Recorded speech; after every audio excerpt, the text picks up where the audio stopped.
a few years ago.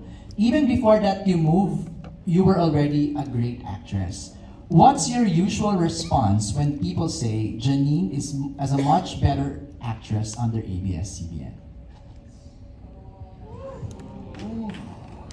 Well, syempre, I'm so grateful talaga for all the projects I've done here. As in, grabe talaga yung level of commitment and creativity and collaboration natin dito sa Dreamscape and especially sa ABS-CBN. And I owe so much to like the 3 years pa lang ako dito, nakapamilya. And grabe yung mga nakakatrabaho ko, yung mga karakter na nagampanan ko. And sobra yung pagpapasalamat ko, especially to Sir Deo, na talagang, you know, he really trusted me and took me under his wing and made me a part of the Dreamscape family. So I'm so grateful.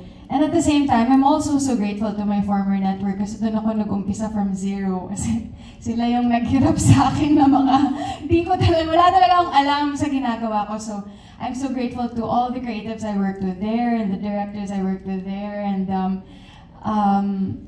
every experience, every project na nadaanan ko since nag-umpisa ako has contributed to who I am today. At patuloy akong natututo sa mga nakakatrabaho ko.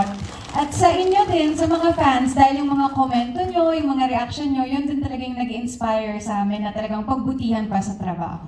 MJ, di ba, in fairness to Janine, even before she moved to ABS-CBN, she is already a recipient of 2 Best Actress awards. Yeah. Korean Best Actress and Eddie's Best Actress. Correct.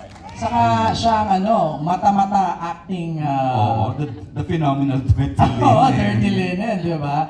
Alright, June, your turn. Si June.